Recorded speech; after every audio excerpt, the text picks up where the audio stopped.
Welcome to Speak for America. I'm Bill Spadea. It is great to have you with us on our brand new show. From the biggest national and international headlines to the important local stories across New Jersey, California, and everywhere in between. America, we've got you covered. Let's jump right in. Meta has agreed to pay as much as $17.1 billion to settle claims from 29 states that had designed Facebook and Instagram to addict children and misled the public about their safety. The deal resolves accusations of consumer protection violations and collecting kids' data without parental consent. Now, Meta will pay at least $12.1 billion over 10 years, with more possible if rivals match new safeguards. Those include daily time limits, nighttime app blocks, muted school hour notifications, and stronger parental controls. Meta denies any wrongdoing and is urging TikTok and YouTube to adopt the same standards. Here's the issue. Where's the money going to be spent? We've seen this happen before, so we will keep you posted on how this develops. A federal appeals court is allowing the Justice Department's case against New Jersey Democratic Congresswoman LaMonica McIver to move forward. In a 2-1 ruling, judges refused to dismiss 2 assault charges stemming from a chaotic 2025 confrontation at a Newark ICE facility. McIver had argued she was protected by legislative immunity, but the court found her alleged actions had no connection to official congressional duties. McIver says the decision is wrong and vows to keep fighting. Senator Darlene Graham has won South Carolina's Republican state runoff, defeating Congressman Ralph Norman to become the GOP nominee for her late brother Lindsey Graham's seat. Backed by President Trump's endorsement and last-minute campaign help, the political newcomer leaned on name recognition and a Trump-aligned message. Norman has conceded and pledged to support her. As the Republican Party looks ahead beyond the Trump era, one of the biggest challenges is reconnecting with younger voters. While progressive and socialist-leaning messages have gained a lot of traction on campuses and social media, many young people still lack a clear understanding of what socialism actually means in practice. Joining us tonight is former congressional candidate Catalina Lauf, a rising Republican star who has voiced and focused her message about engaging the next generation of conservatives. Catalina, great to see you. Thanks so much for having me on, Bill. So let's talk about the future of the Republican Party. I mean, young voters in particular. We saw what happened in South Carolina, and what strikes me about the South Carolina race is this does not seem to be the message that young Republicans, in particular, and conservatives are fighting for. You know, we talk about when President Trump got elected, it was closing the border. He did that. It was ending the endless wars. Not so much. Bringing costs down. Not so much.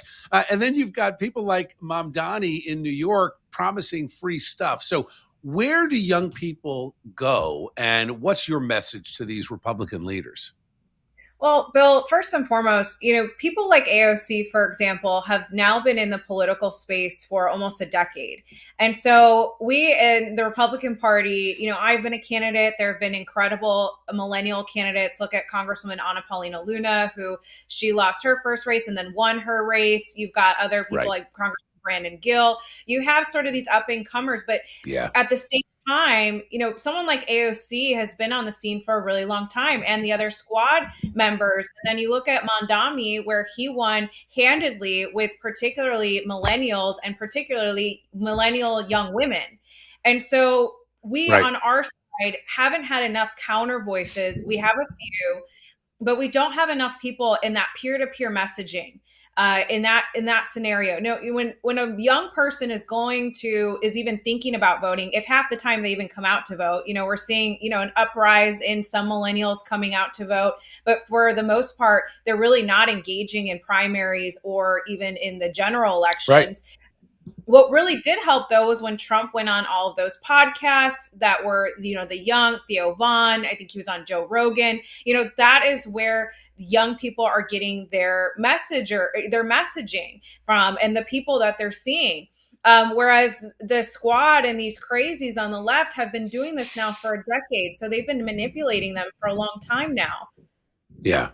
How do we reconcile, though, the lack of messaging in the Republican Party? I mean, we are about to enter the post-Trump Republican Party. I mean, you've got a couple of years left, but in reality, after this November election, Donald Trump becomes the lame duck that every last-term president becomes.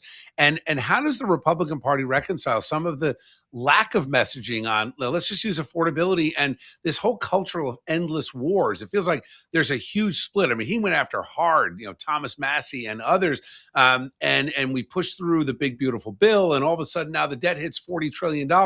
It seems like young Americans are left scratching their head. I mean, some of them are smart enough to know that socialism and communism is not the right way, but at the same time, they can't afford to move out of mom's basement. So what do? How do we fix it beyond just peer to peer? How do we fix some of these Republicans who still think that it's the old days and it's all about funding a war machine?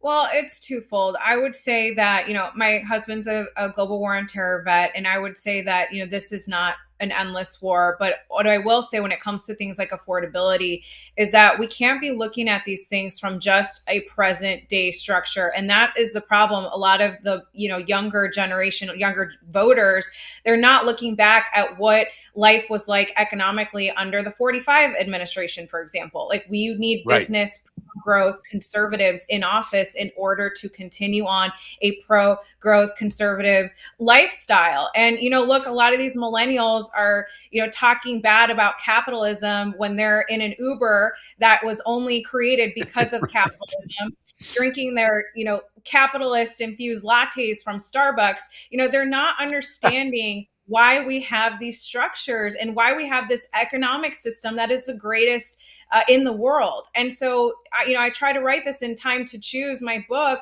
I talk about how we need to revitalize, yes, principles of the past when it comes to the economy, when it comes to revitalizing economists that have talked about free enterprise system and why we are better than socialism and the historical part.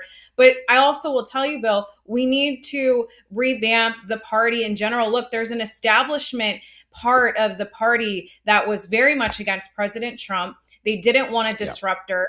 They wanted to have this old guard Republican Party, and that is still trickling down from the local parties to the local GOPs. I've caught countless of stories from states and even Republican-leaning states where we just aren't getting with the times. And what is going to happen when we don't have a lion like President Trump who fundamentally changed the party? The establishment will try to crawl back their power. They're going to try to continue to run these, candidates over and over again that just aren't where the party is going. And, we need to encourage young candidates. We need to encourage better messengers. We need to help them at every level. Look at the money involved. There's such a system that is failing great candidates across the country when it comes to the establishment still trying to reign in control. And you just said an important thing. Just going back quickly to just specifically the war in Iran. Your husband's a combat veteran. I understand it. I served in the Marine Corps. Pro veteran, and we've got to stand behind our troops. At the same time, there's confusion because with Iran, it feels like every week you're getting another message. The strait is open. The strait is closed. We're going to crush them. We've won already. We've decimated the military. Those are confusing messages when it's still an ongoing conflict. And I think we need to articulate it better. It's got to be more than, hey, the Iranians are bad. And I say that because we know they are bad. And we know all of these jihadists, these terrible terror supporting countries, we got to get them under control. That said, I feel like that message is not getting out almost the same way the message about communism. You just did made some great points about capitalism and how good it is. And they're all enjoying the fruits of the labor of these capitalist companies. At the same time, you throw out communism and socialism. And you've made this argument publicly. Young people simply don't understand. So how do we rebrand and make people understand, on one hand, communism and the path to socialism is a very dangerous road to take. And sometimes you do have to engage the military to protect American interests. How do we get those 2 points through the heads of the voters? Because right now it seems like we're gaining the base, we're losing the middle. Yeah, it's twofold. I think number one, it all starts in schools, and that's not something that you can change in the immediate, but it is something that some states are implementing. When you have a curriculum, for example, that has taught an entire generation that not about the horrors of socialism. Well, we're losing our historical references because they're not even being taught. We're not being taught anymore in school. So that is a long-term plan. But from a short-term plan, we've got to meet them where they can understand.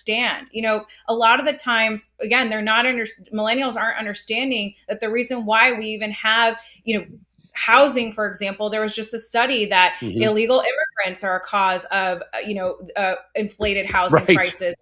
Government spending, for example, we need to meet them where they are in the mediums of where they're at. And so I think, that's why someone like Charlie Kirk was very effective. This is why you're so Yep. effective, Bill, because you're marketing and you're messaging something to an entire cohort. But at the same time, we've got to get them to care. And so a lot of the times, the younger generation, until it becomes personal to them, until it becomes so bad for them to understand why socialism is so bad, which is what they're going to see in New York, for example, under Mondami, for when they want Yeah. to defund the police and things like that. Until it becomes personal, do people start waking up? And so we do our best to try. And I think we are gaining a lot of ground with younger voters, but we need more people in office, for example, that can relate to an average younger voter as well as think about the needs of the older generation. Yeah. Catalina, real quick, do you think you'll be a candidate in the future? Oh, we'll see. I'm sure, my political future is not over. My heart is in, Good. servant leadership. I love helping the people. I love, you know, solving what's right for the constituents and also fighting for the country within. We have a horrible DSA candidate line up here, and we need to fight fire with fire. And so we need lions Yeah. and powerful voices in Congress. I love it. Get the Lions, unleash the Lions, and let's go fight and win. Catalina Lauf, great to see you. Thanks for joining me today. Keep the Thanks. faith, keep the fight. We'll be talking soon. Thank you. Up next, as Republicans look toward the midterms and a post Trump future, polling is revealing a complex picture of where the party stands and where voters want it to go. Mark Mitchell of thehonestpoll.com joins me to break it all down. And now, a word from one of our great sponsors, Larry Steinhaus's financial tip of the week, real world money advice you were never taught in school, from investing in passive income to protecting your wealth and making smarter financial moves. Larry, what have you got for us today? Hey, Bill. Today I want to talk to you about something that's generating a lot of conversation, the new Trump accounts. Look, before some of you tune out because of the name, let me encourage you to do something I always teach my students. Separate politics from investing. Whether you support President Trump or not, it really doesn't matter. What matters is that this is a financial opportunity that could benefit your family. These accounts were created under Section 530A of the Internal Revenue Code as part of the big, beautiful bill. The goal is simple: help American families start investing for their children as early as possible. And look, here's how they work. Eligible children will receive a $1,000 government-funded contribution to get the account started. Then parents, grandparents, relatives, and even employers can contribute additional money each year up to the legal contribution, and this year's limit is $5,000. The funds are invested in a low-cost, diversified index fund, allowing that money to grow over many years through the incredible power of compound interest. Now think about this for a minute. Most parents spend hundreds, sometimes thousands of dollars every year on toys, electronics, clothes, and even birthday presents that kids outgrow or forget about in a matter of months. What if you simply redirected some portion of that money into an investment account every year? The difference in time will be staggering. I've always said that time is the single greatest asset an investor has. Starting at birth instead of waiting until someone is 30 or 40 years old can literally mean hundreds of thousands of dollars or more over a lifetime. That's why I love anything that gets families thinking about investing early. But here's something even more important than the money itself. When a child grows up knowing they have an investment account, it opens the door to conversations about savings, investing, ownership, and even financial responsibility. Those lessons will last a lifetime. We spend years teaching our kids history, science, algebra, but very few schools teach them how money actually works. Now, Trump accounts are not a magical solution, and they should simply be part of an overall plan. The biggest mistake I could see people making is dismissing a financial opportunity simply because they don't like the politician whose name is attached to it. Successful investors don't make decisions based on politics. They make decisions based on facts, math, and what gives them the best chance of building long-term wealth. I'm Larry Steinhaus, and if you'd like to learn more about investing, stock options, creating passive income, or building real financial plan for your family, visit us at investorschooling.com. We teach everyday people how money really works because financial freedom begins with financial education. Once again, I'm Larry Steinhaus, and remember, your financial future isn't determined by who's in Washington. It's determined by the financial decisions you make starting today. Great advice and input. We always appreciate your expertise, Larry. Larry Steinhaus, always appreciate you. Visit investorschooling.com if you'd like to learn more.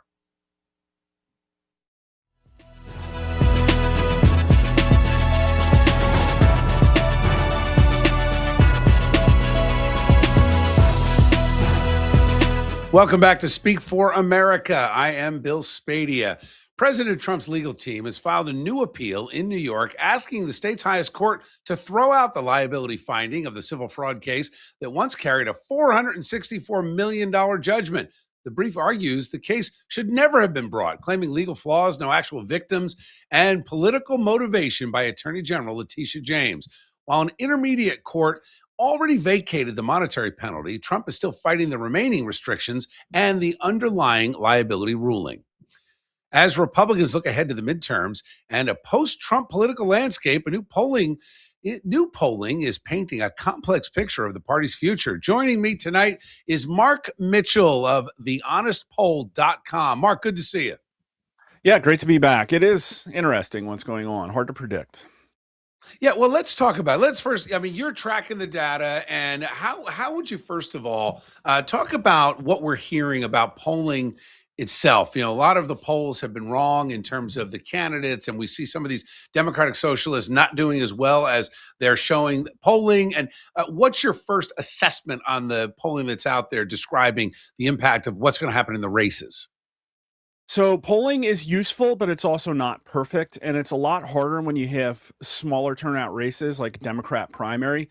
And especially, I still think there is electioneering going on and a lot of things behind the scenes that might be illicit in some of these races that might explain the 15-point polling misses you're seeing. But again, you expect to see big misses in primary. At a nationwide level, the House popular vote is pretty accurate. And what's been happening is the polling industry is fragmenting. So this isn't like 2016 where it was mostly just leftist pollsters trying to get Hillary Clinton to win. We do have more people out there who are balancing out the aggregate. So the aggregate at a national popular vote level should be pretty good. Unfortunately, it shows Democrats up 7 points right now. So let's talk about that. What is your polling showing in terms of the direction of the Republican Party? I mean, as a Republican, it's almost shocking to see where the party is going in terms of what the president campaigned on, what the party actually represents. You know, I had my last guest, Catalina Lauf was on talking about whether or not, Iran is an endless war, but it wasn't so much about just Iran. It's really about the direction of the party in terms of Lindsey Graham. I mean, I'm old enough to remember when Lindsey Graham would have never been called a conservative, yet now he's looked at his legacy, now with his sister, looked at as this is the future of the party. And I'm saying young voters are definitely not responding to that. They're not happy about Ukraine and Gaza and Iran. Yeah. So what is your polling showing? Are these the actual, are Republican voters really looking to buy what President Trump is selling right now? Well, the problem is it's not Republican voters. It's all of these crossover Democrats and independents that Trump turned out pretty much for the first time for Republicans in 2024. If you look back at 2016, it was a very different country. It was a low turnout election. Trump only got in the low 60s. And so really, he kind of won because nobody wanted Hillary Clinton. And I think the bar for success was a lot lower. And because of that, he had a pretty high approval rating for the second half of his term. Like he was bumping up against 50% in the numbers, coming out of my former employer. Now, here, it's a very different thing. Well, the country went through Biden. This was a much more existential election. People couldn't afford to live. They're worried about the government overreach. They wanted that retribution and then that golden age that Trump promised. And so they were going to be watching him like a hawk. And he got the votes of people that you would not suspect. He got socialist votes. People don't understand that. He got union votes. He got people the Republicans had never had before. So the pressure was always going to be on Republicans to somehow convert those people into the Republican voter. And I think because people are looking at Trump and saying, well, it's hard to know if he's doing anything that I wanted him to or not. You can debate whether he is or not. The problem is that his messaging hasn't been on that 2024 mandate. And with the Iran situation, whether it's a forever war or not, we can look at it and objectively say that Trump has spent a lot of political capital on that should have gone towards the domestic policy that all of these people, especially the young people, were begging for. And Trump has shown that he's not been very good at talking to those newcomers to the coalition who really just want to be able to live. They're not socialists. They have a lot of socialist tendencies, but these people like capitalism. They like freedom. Ultimately, the DSA is probably going to fail for those reasons. America's not a socialist country, but socialism is starting to win under the under 40 voters because they voted for Trump, and he's basically ignoring them, is what a lot of them feel. So do your numbers support this view that some people say, the Republican Party really is this neocon, Lindsey Graham party, and they really only speak to that? They're trying to get back to that, almost that same base that they've had for decades and missing it, especially among young voters. What do the numbers show about that? Yeah, it's about 60% of Trump's 2024 electorate supported the strike in Iran, would support fighting Russia in Ukraine, does still have these foreign interventionist things. And that's also about how many core Republican voters. And these are largely older people, people who still support Israel. And they're like, okay, sure, we're going over to help them. That's fine with those people. Yeah. And these people are also very, very, very pro-capitalist. Free markets. They listen to the things like Reaganomics and like those things. Again, directionally, based on the question, we're talking about 60% of Trump's 2024 electorate. And this other 40% is just completely checked out. I mean, we even saw this in the 2025 special election with Jack Ciattarelli, where the Republicans in the state of New Jersey, who did pretty well in 24, we can all acknowledge, only turned out 70% of their 2024 vote when the Democrats turned out 90%. So the Democrats are more unified because, quite frankly, mostly the Democrats just want to win. They don't care how. But the Republicans in general, the aggregate, 77 million voters that Trump got, they're desperate and they want outcomes and they want a champion. And when the champions don't talk to me about affordability and I don't care about the fact that you can't buy a house, these are not. So again, I think it's all been a messaging problem. And unfortunately, it's been a messaging problem coming directly from the White House. These true social posts attacking MTG and Massey are not helping. They just don't. They make it look unhinged, and Americans can't afford unhinged right now. They need a George Patton fighting for them in an economic war. And I said that in the White House in November 2025. They need single-minded focus on restoring an economy that works for the middle class in America. And to the extent they haven't been able to do that, it's going to swing back towards the socialists. That's just how it's going to be. And Mark, is that because you brought up New Jersey, 70% turnout, 30% then of Trump voters are like, no thanks. And this is despite a Trump endorsement. And we've seen this in other areas, where Trump endorses great in the primary, doesn't always hold in the general. But what you're saying is that's in part because Trump's own base is not turning on. I mean, in New Jersey, it's not that hard to see. This was not a Trump guy running, got the endorsement, yes, but supported licenses for illegals and all these other things. So that wasn't super surprising. Is it surprising, though, today what happened in South Carolina? Are you surprised at that number? And to your point, Donald Trump went on Truth Social and took a shot at Ralph Norman, even after the fact, saying, a good, not a great congressman. So what you're seeing in these primaries, everybody's beating their chest and saying, look how great Trump's endorsement is. He's still doing awesome. And all his endorsed candidates are winning. But the trend you've seen, to paint with a broad brush, is that these are all low turnout Republican primaries. So if the Trump candidate, who is funded by the establishment, is winning in these places, right? Like Ed Galrine, same kind of situation. Then what that's telling you is, again, that these people did not convert into Republican midterm voters. And that's just the trend we're seeing. It doesn't look like they're going to show up in the November midterms, too. Now, it's debatable how much. We are looking at a Democrat +7, and things could change between now and November, and there could be a polling miss. But there is an enthusiasm edge with the Democrat voter right now, and that means that it's probably going to swing more in their favor. If you're sitting in front of Donald Trump right now, heading into the midterms, what's the one piece of advice you think he needs to take to turn this around? I mean, like 8-9 months ago, I told him to his face, you're going to lose in November unless you do this now. And it was focus on economic populism, show people a path to the golden age. Don't tell them we're at a golden age now. That's gaslighting. That's just as bad as Biden. People want to know if they vote for Republicans 10, 20 years down the line, that the country and the government is going to work for them again. And they need to see detailed steps in order to get that. And they also haven't seen brutal reform of the federal government. And I said, if you make that like 95% of what you do between now and November, then it might come out differently. At this point, they're trying to form ranks around these regressive callbacks to like a George W. Bush presidency, where all of a sudden it's about like maximizing anti-Muslim hatred. But like 2 years ago, everybody was celebrating how great it was that we had Muslims for Trump. And then they're trying to fight about whether Trump's been talking about the Iran war for 20 years ago. It doesn't matter. He didn't do a legislative agenda focused on domestic policy. And the Republicans basically like whiffed on the 119th Congress. I don't know what to tell you at this point. Yeah, it's a great point. Mark Mitchell, good to see you. TheHonestPoll.com. See you soon, Mark. Thank you.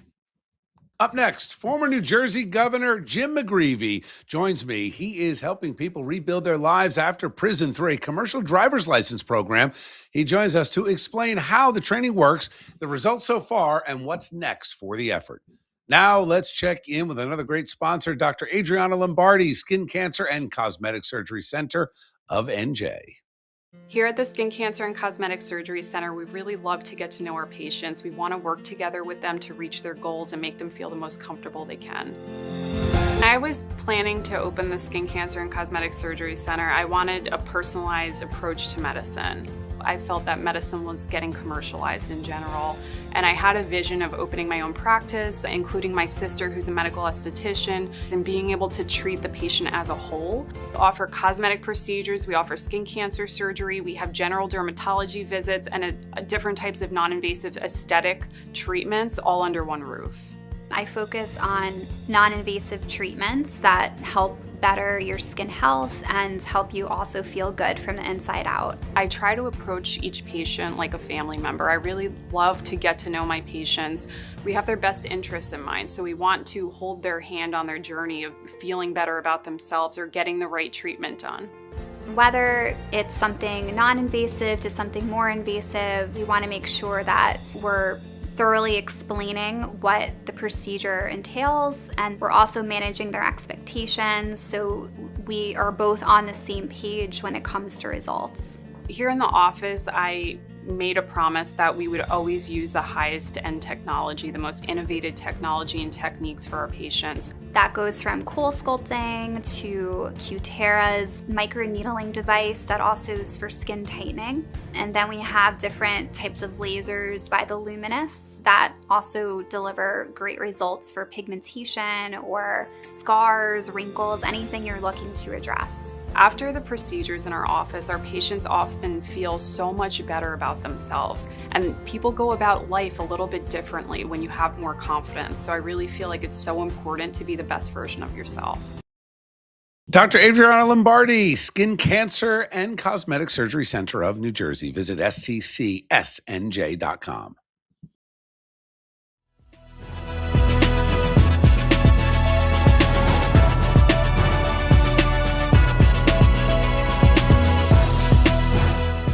Former New Jersey Governor Jim McGreevey is now executive director of the New Jersey Reentry Corporation, helping people rebuild their lives after incarceration. One of the organization's key efforts is a commercial driver's license, a CDL, that training program that prepares recently released individuals and veterans for high-demand jobs in trucking. Supporters say it addresses both the driver shortage and the recidivism by giving people a path to stable, well-paying work. Governor McGreevey joins me now to talk about the program, how it works, and the results it's delivering. Good to see you, Governor.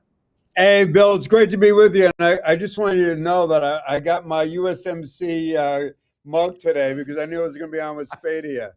This is my I father's love it. old Semper coffee Fi. mug. Exactly. That's great. I appreciate it. Well, let's talk about it. So we've got veterans and folks coming out of after they serve their time. Why the CDL? How did this come together?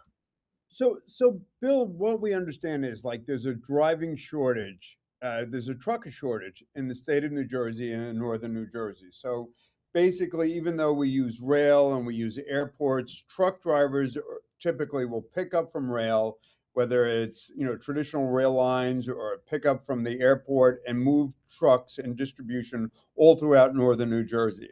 And we also have the Port Authority of New York and New Jersey. So we have ships coming up to Port Newark, Port Elizabeth. That cargo has to be moved to distribution centers to assemble whether it's cars, to assemble products for ultimate distribution to the greater Northeast. So truck drivers are so critically important. So the challenge for the industry and the challenge for a lot of guys that are coming back, guys and gals that are coming back from military service, is what kind of job am I going to get? And how am I going to translate the skills that I had in the service to practical use in civilian life? And the reality is, Bill, is that so many guys and gals, whether they drove a military vehicle or sometimes they weren't in a transport union, but they have the maturity, that they have the experience, they need to have a practical job. So the advantage of the CDL, and I'd like to thank publicly Francine Lafrac from the Lafrac Companies. And Francine is one of 4 children of Sam Lafrac, the indomitable Sam Lafrac. But Francine has a foundation, and she's worked with us particularly on the women on the past, helping women to get back into productive living.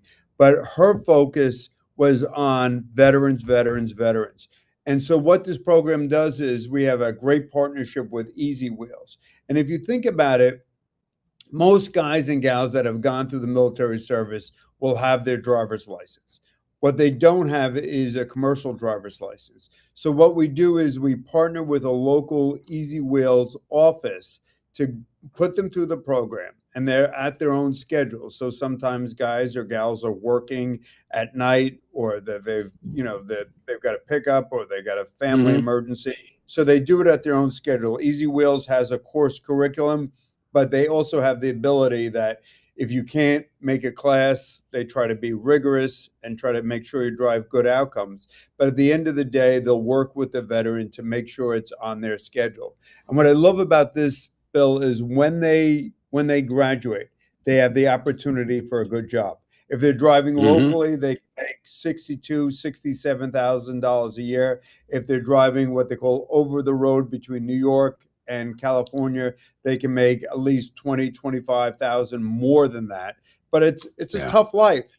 But for a lot of veterans who are coming back, they want the ability to control their own destiny. They want to get behind the wheel of that tractor trailer, and they want to be able to start building their lives. And so it works.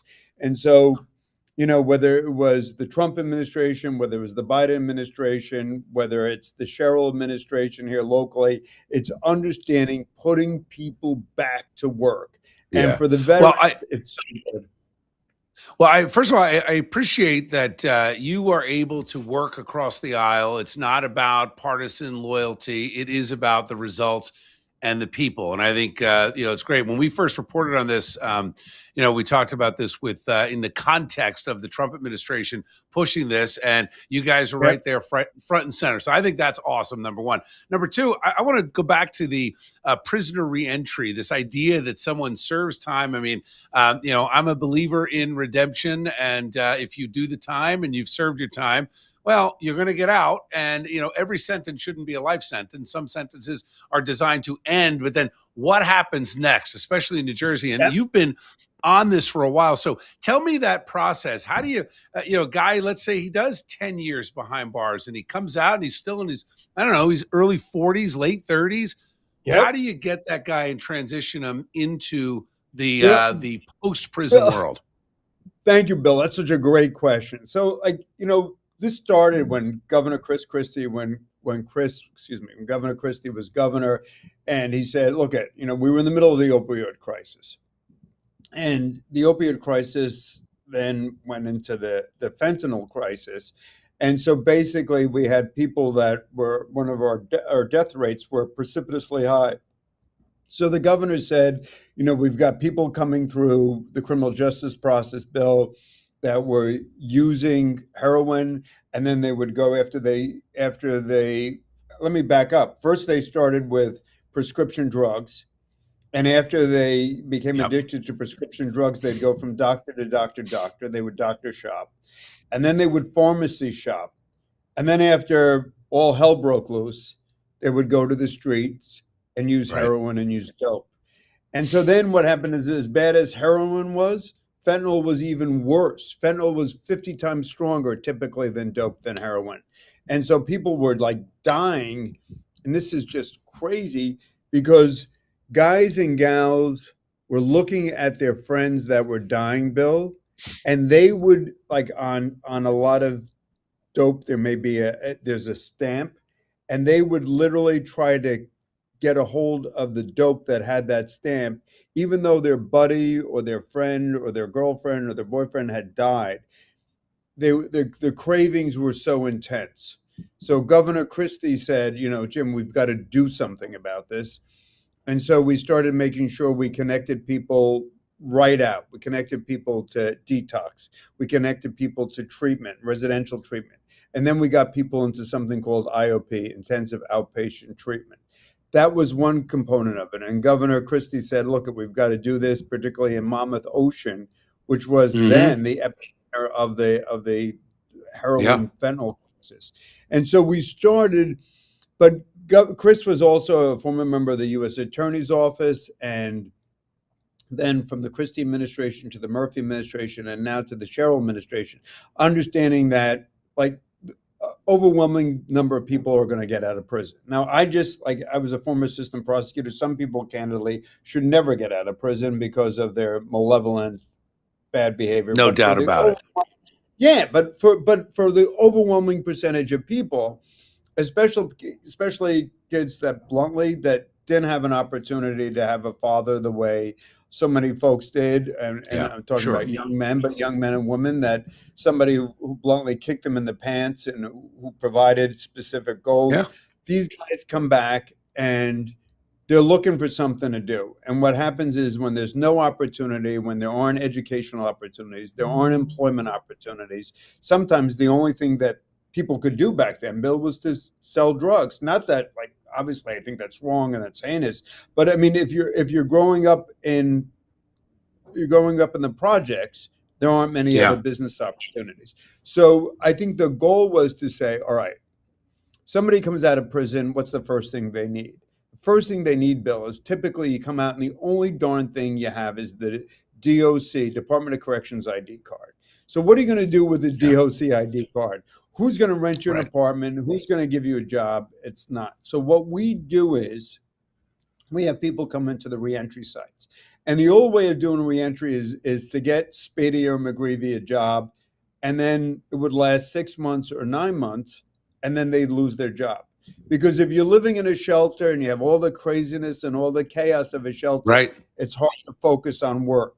So now what we do is we have people come into the reentry site, and we do something called a basic biopsychosocial. So we have a social worker sit down and say, all right, McGreevy, where did you grow up? Tell me about your family. Did you have any medical history? Did you have any addiction history? Did you have any mental history? And if you're a veteran, let me know about, did you confront any combat trauma, PTSD? We really try to dig deep. So it's a deep dive into the personal, into the person, the Yep. individual. In the just short time we have left, Governor, just how do people get in I heard touch we had with 2 you? hours to talk. No, only I kidding. was going to say, look, we could do the long form. We need to get this on a podcast. I I'd will tell you love to this. do it, Bill. Let's do it. Gov, we're going to absolutely continue this conversation because it really is a critical component. I think people miss that. A lot of folks that whether what side you're on politically, we know how Yeah, important like- law enforcement is. You got to get the bad guys off the street. But a guy does 5 years and 10 years, you're only going to hurt him if you don't get him integrated back into society. So I love what you're doing. And Bill, and I can just drill down on what you just said. Just think, I don't Yeah. care what community you're from, whether you're from Sussex County, whether you're from Essex County, whether you're from Ocean County, but just think of what it would be like for your son or daughter who has an addiction problem. And then, like a lot of kids, bluntly, Bill, once they get an addiction problem, they need money to fuel that addiction. So what happens? That's right. They start robbing folks at home. They break That's into exactly the right. neighbors. I had a 3rd grade teacher tell me my life was so normal and healthy. I was the epitome of the all-American story. She got into a traffic accident. She got Oxycontin, Bill, as a means of addressing her pain. She got hooked. She went from doctor to doctor, pharmacy to pharmacy, and then she was doing dope, and then she was breaking into her aunt's house and then the next house, and her life fell apart. And with drugs, it can happen very quickly. So our whole point is, no matter who you are, where you are, if you find yourself in that hell, how do you help them to get out? And I think that was the importance of the program with measurable outcomes. I mean, our recidivism rate is 14.01%. And that was certified by the New Jersey State Police. That means 14% of our people get back into prison. That means overwhelmingly 86% of the people That's a huge number. get healthy lives, back with their families. Like someday I'll do my rant on adult children, especially young men that frankly are like 19 years old but act like they're 12. Who need a good don't even get me started on that. Right? I know, but we are on the same page there. So, well, look, I mean, that's but it's so important. But thank you. I got to leave it there, but thank you for joining me. Thank you for what you're doing. This is an important conversation that has to continue. So keep the faith and the fight, and you and I'll talk very soon. I just want Speak America to know that Spadea married way up. I went way beyond my pay grade. That is for sure. No doubt about it. I'll tell Jody you said hi. Take care, Jim. Great to see you. Thanks, Semper Maureen. Fi. You bet. Up next, a New Jersey law regulating activity outside abortion facilities is raising free speech concerns among advocates who say it could chill peaceful prayer and pro-life expression. Alex Bauer of Moms for Liberty joins us next to talk about the legislation and its terrible impact on the First Amendment.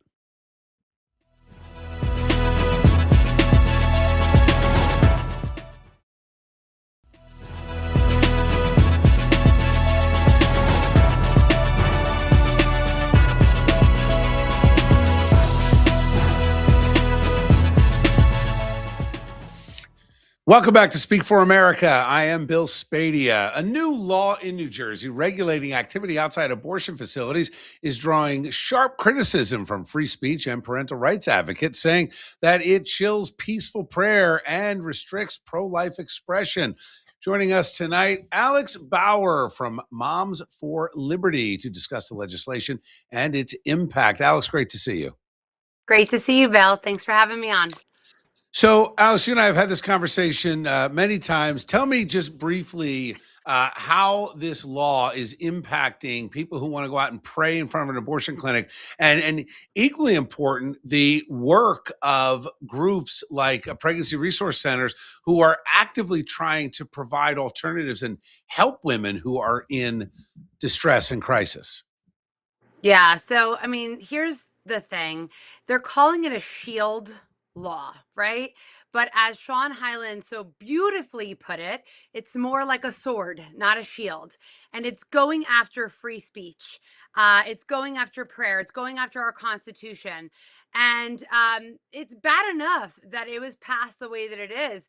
how they originally started it was even worse. I mean, it was mind blowing. We were, calling attention to it, and people were just sort of flabbergasted. They're like, how can this even be true? It was just so out there. So, here's the thing. We have this beautiful thing called free speech. We have a beautiful thing called the Constitution, and it protects us. And we should be able to pray peacefully, or, speak to someone who may need some help. You know, that's a really big decision, getting an abortion. That's a really big decision, deciding to use cross-sex hormones, changing from one gender to another. And sometimes they just want to talk to people, and they should be able to do that. And what's so scary is the language here is basically saying, if you intimidate somebody, well, who's deciding if what you're saying is intimidating, number one, and that they change their minds, you have now sort of caused them mental anguish, if you could. And now the clinic has lost business, right? They're not doing that abortion. They're not selling those hormones. They don't have a patient. And that's what they're really upset about. So that's really what it comes down to, is you're taking a patient away from them. You're taking money away from them, and they want to stop us dead in our tracks. So it's a really scary bill. And I can't believe that she signed it, honestly. I mean, even, I know it's her, but. Look, I mean, Governor Sherrill's a radical. I mean, I go back to the radicals are rampant in the Democratic Party. A lot of people are pointing to the fact that, oh, the Democratic Socialists are only a small part.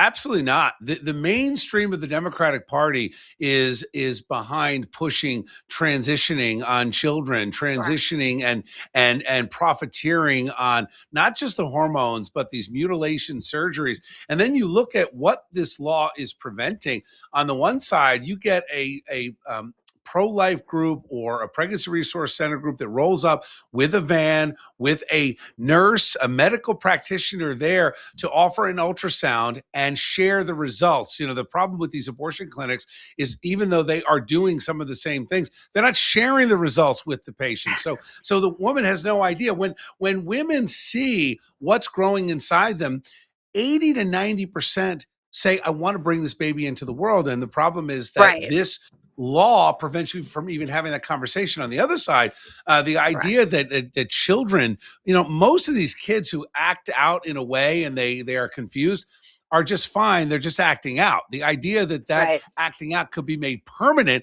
And then I have said this, and you and I have talked about this, that gender dysphoria is a real thing. And the fact that we don't treat gender dysphoria with the trueness of gender affirmation, which is biology, is beyond me. So let me ask you this: what can people do about it? I mean, you mentioned Sean Hyland, one of the thought leaders when it comes to parental rights and pro-life. But what are you and your organizations doing to push back? Is there going to be a lawsuit?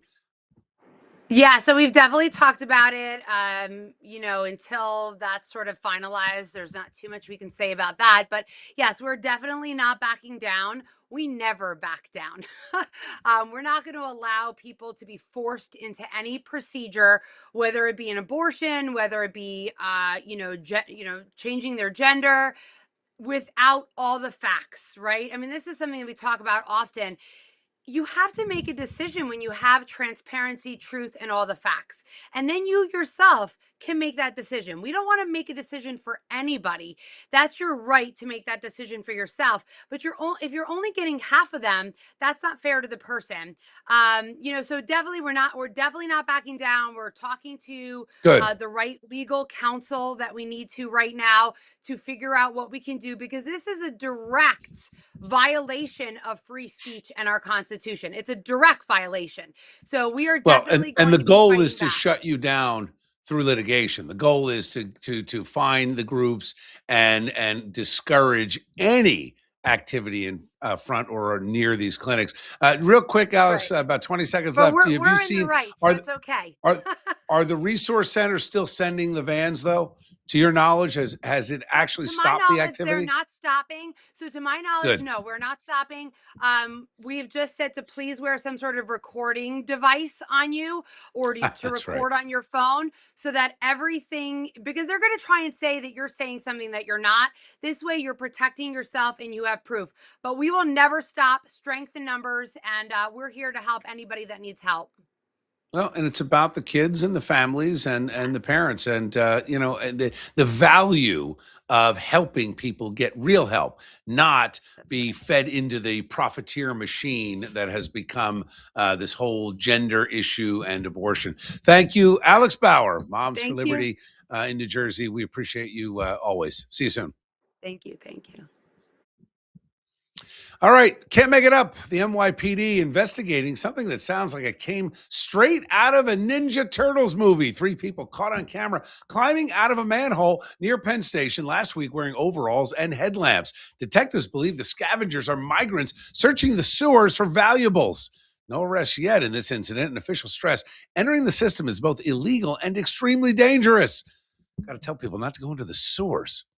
Can't make it up. Did you know the critical issue New Yorkers are facing? Expensive tennis tickets. That's right. New York City Mayor Zohran Mamdani has announced 1,000 heavily discounted U.S. Open tickets that went on sale Wednesday. Just $100 each. The tickets are available only to city residents. Wow. Thanks, Mayor.